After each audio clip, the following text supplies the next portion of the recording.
Hello, my YouTube friends. I am in the kitchen today, and it's been a while since I've done a video. And I have something seasonal that we're going to cook up today. We're going to do a pumpkin bread, and this bread is keto. So I'm not on a keto diet, but I am trying to cut my sugars, reduce my sugars. So this recipe is going to fit right in. And I want to go ahead and just start getting to the cooking while I'm telling you the story, because let me say something. It has been a journey getting to the point today. It is almost 8 p.m. and I started this process around 4. So I thought that I was going to be coming to you around 4 p.m. to do this, and luckily I've gotten in the habit of laying out all my ingredients to make sure that I have what I need, which I didn't have a question that I have what I needed, but just put everything out there so I'm not, doing this video and running around trying to grab stuff. So we're starting with 4 eggs. Ooh. So I went ahead and was like laying out all my ingredients, and what I didn't realize was this recipe calls for almond flour and coconut flour. Let me grab a napkin. And I had both of those things in my freezer, but the recipe actually calls for 2 cups of almond flour, and I only have like maybe a half a cup. I was just really surprised. When I pulled the bag out of the freezer, it was not as full as I had thought it was. So, you know how they always say you can borrow a cup of sugar from your neighbor, whatever. Well, I have a friend that's not a neighbor, but she was offering me not too long ago some almond flour, and I turned her down because I said I have tons, I'm not even going to use it, blah blah blah. So now here I was looking for more almond flour, so I called her and said, hey, is that offer for the almond flour still on the table? We're going to substitute sugar. It's not really a substitute. The recipe actually calls for this, but it's erythritol. So it is a natural sweetener, and it's a sugar alternative. So it's actually 0 calories, which is super helpful. And, low for your glycemic, blah, blah, blah. So you can look up the details on this, but we're going to do 3/4 cups of the erythritol. So anyhow, I told her what I was going to be doing and that I would appreciate some almond flour. And she said, oh yeah, that sounds great. I actually want to make that bread also. So I had bought this huge, like almost 30 ounces or more can of pumpkin at Aldi today. So I told her, I said, well, my recipe only calls for 3/4 cup, so let me scoop out some of this pumpkin and I'll trade you. So I'll bring you the pumpkin for the almond flour. Great deal. Well, here's where things got interesting. So when I went to open the can of pumpkin that was huge, it wasn't pumpkin. It was pumpkin pie filling.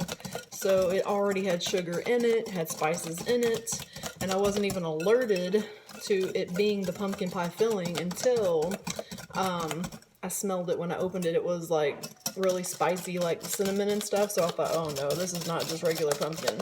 So then I read the can more carefully, and it was pumpkin pie filling. So now here I am with this huge can of open pumpkin pie filling, and I'm like, what am I going to do with this? So I text my neighbor, my actual neighbor that I share a wall with, and I know that she likes to cook as well. So this recipe calls for half a cup of coconut oil, but I'm going to do something tricky. I'm going to actually put 1/4 cup of the coconut oil, and then I'm going to do 1/4 cup of applesauce. So that will help reduce the fat and then add a little bit more moisture and a little bit of sweetness as well. So I'm going to just go ahead and loosely measure out 1/4 cup of this oil, and then I'm going to have to pop it in the microwave to get it liquidy. It's already a little bit soft because it's warm in my house. I wouldn't say too warm, but warm enough for this not to be super, super solid. So there it goes, 1/4 cup. So after I get this melted, then I'll add the applesauce to this, and we'll have our moisturizer for the pumpkin bread. So I called my neighbor, told her what happened. and she was happy to take it. I told her I'd already opened the can, and she said no problem. So her and her grandkids came over for a minute, and just got to catch up with her and see how she's doing. So that was kind of like a little good thing to kind of get to connect with her. So while that's melting, I'm going to measure out my almond flour. This is what I already have, and you'll see it's like probably not even a half of a cup. So I'm going to cut this bag so I can finish it. So she got the pumpkin pie filling, and she's going to do something amazing with it. So then I'm on a search. I have to go back out and find some pumpkin. So now I need pumpkin for my bread, plus for this trade that I'm going to be doing with almond flour. So in the meantime, I had already decided that I was going to the gym today. So get this.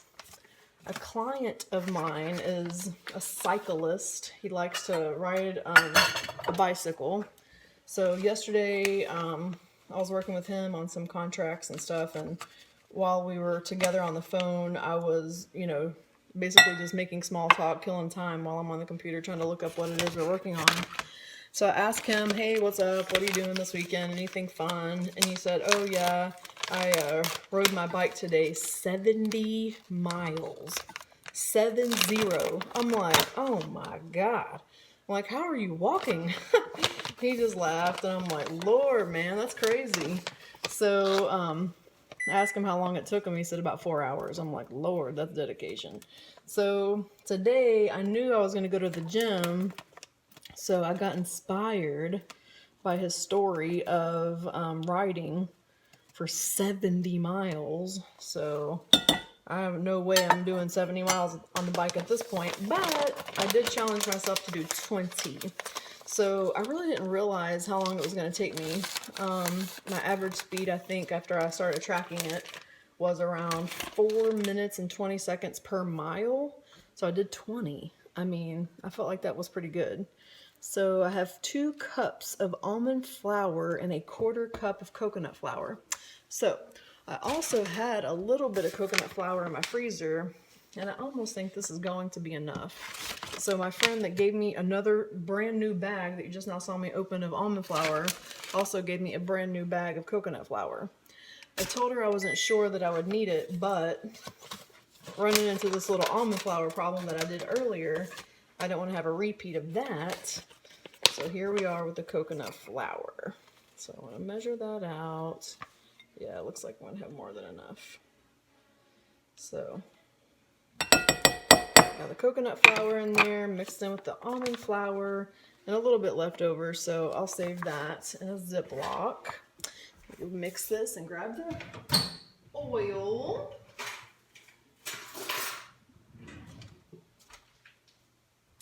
So back to the story.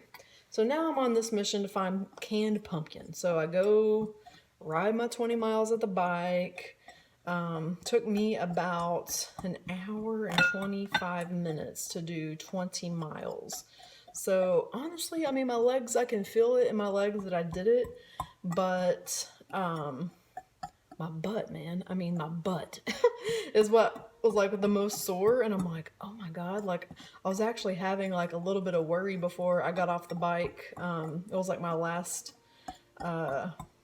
2 miles. I'm like, I honestly don't know if I'm going to be able to get off the bike. Like, what am I going to do? Like, I'm starting to like strategize this like game plan in my brain of what I'm going to do if I literally can't step off the machine.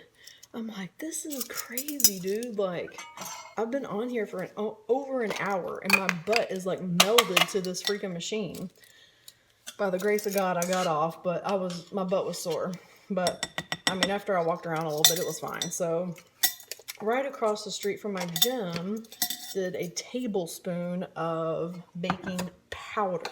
So that's going to make it actually get the rising in there. And you got to use a lot. I mean, a tablespoon seems like a lot for any type of a baked ingredient, because mostly we're working with teaspoons. But with the almond flour, it's so dense. You really have to get something to really push it up. So luckily, I really do like the texture of the almond flour and the coconut flour combined. So this is a good combo. I've used it before. I've got that tablespoon of baking powder in there, which is going to give it the rise that it needs. So that's our dry ingredients. Now you guys get to help me pick. I got some spices.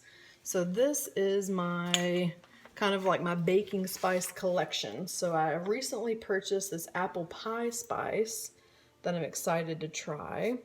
And this is a combination of brown sugar, maybe I shouldn't use this one, mixed spices, cinnamon, nutmeg, ginger, and clove. It also has lemon peel and lemon oil. I like that, but with the sugar, I didn't realize it was in there. I might not pick that one. Cinnamon, just straight up. And then, of course, the apple pie spice, which you would think make more sense than making pumpkin bread. So the combo on this one is cinnamon, ginger, nutmeg, and allspice. I think that's good. I have allspice in here by itself. I have ginger in here by itself. I have the whatchamacallit, cinnamon by itself, and this apple pie spice, oh man, it has sugar. So anyhow, I'm not going to use that one today.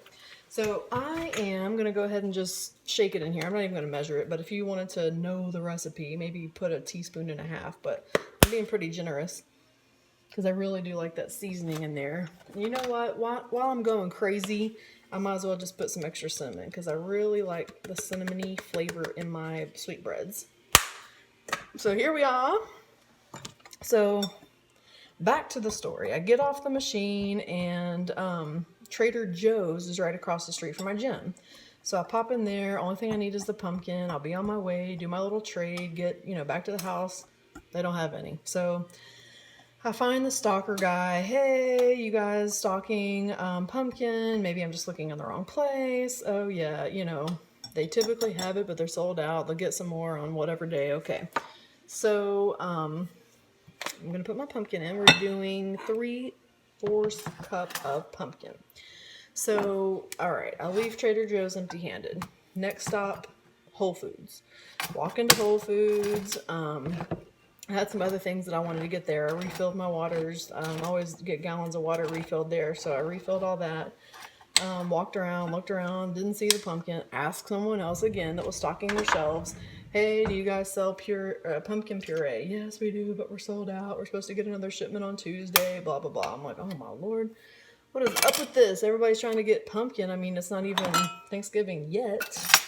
And so when I was leaving Whole Foods, second stop to try to find this pumpkin, I realized, I've made this before. I've made my own pumpkin puree. You just cut up really, you buy a decent pumpkin, not really the kind that you use for carving. Those are the best, but find a pumpkin and just roast it. You just basically cut it in half, take the stuff out, and roast it, and then that's what it is. It's pumpkin puree. So I thought, well, man, I could just make my own, but I ain't nobody got time for that right now. And I owe a tradesy with somebody so I can get this coconut or almond flour. So I need to find it.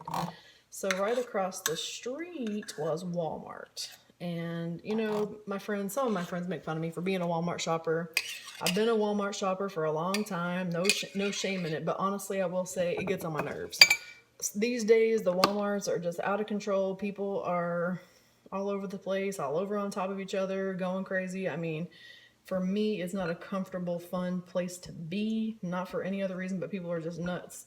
And it's never seems like an easy, smooth process.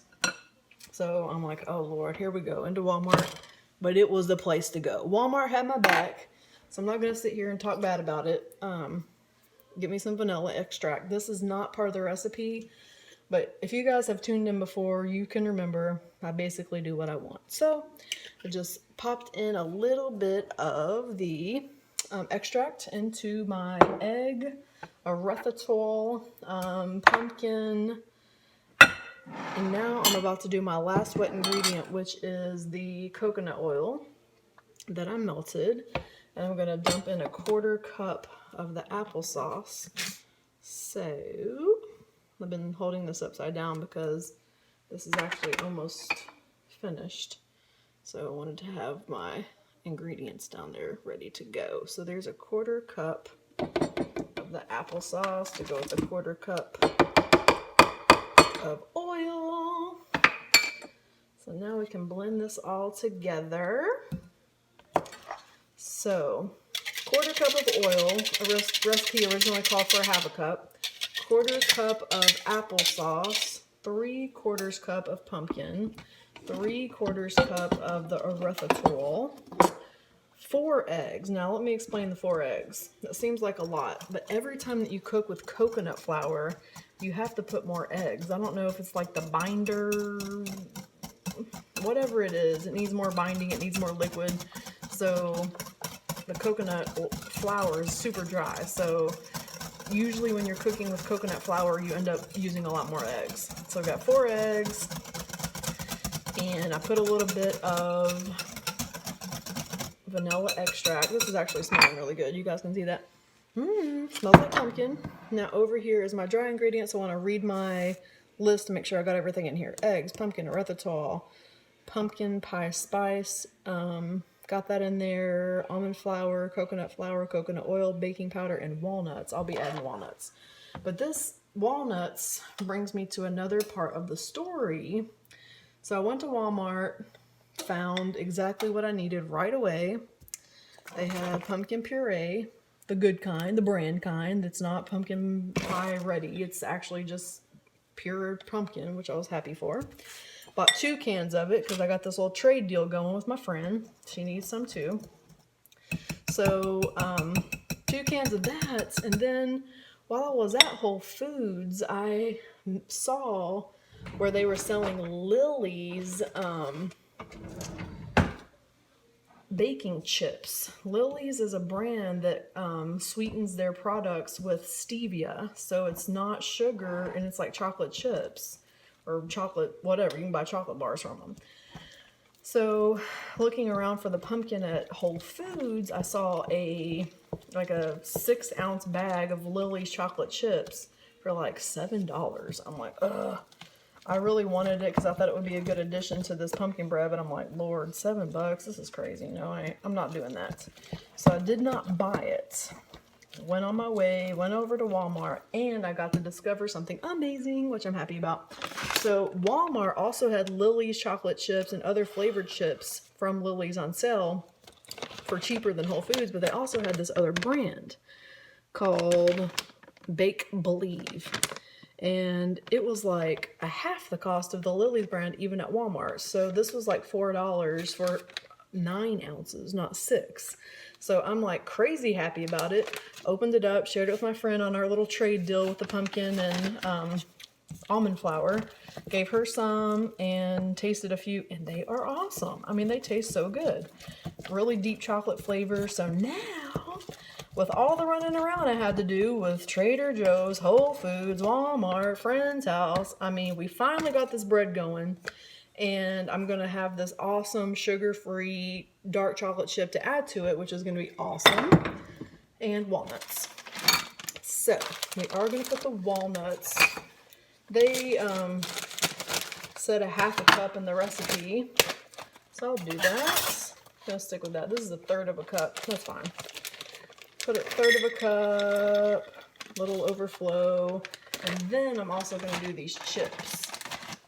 So I'm crazy happy about that. And on top of everything else, I also got a new glass loaf pan for baking this in.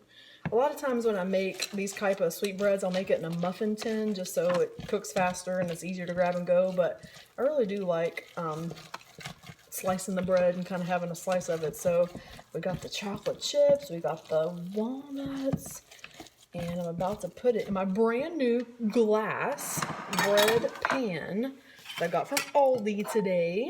Can't say enough about my Aldi.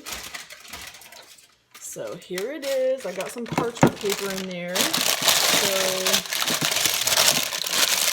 I'm actually going to see if there's a little drip of this coconut oil left from where I melted it earlier. Just drizzle it on this paper so the bread will let loose a little bit easier when the time comes. My oven is preheated, so I am super excited about that. Let's get this bread in there. There it goes. So a seasonal favorite, pumpkin bread. 'Tis the season. We are in October. A few weeks away from Halloween. And then I've already made a deal with myself. I am decorating for Christmas the day after Halloween. I can't wait. I already got a few extra things for my collection, and they're just so cute. But we'll talk about that on a different episode. So here we are, pumpkin bread, all in here nice and smoothed out. And before I pop this in the oven, I'm actually going to sprinkle some pumpkin seeds on top, just to be a little bit festive. So these are roasted with salt. So just a few sprinkled on top. It will be so delicious. So get a little crunch from that, a little look from that. Got the walnuts inside, the sweetness of the chocolate. So there it is, you guys. Pumpkin bread about to go in the oven.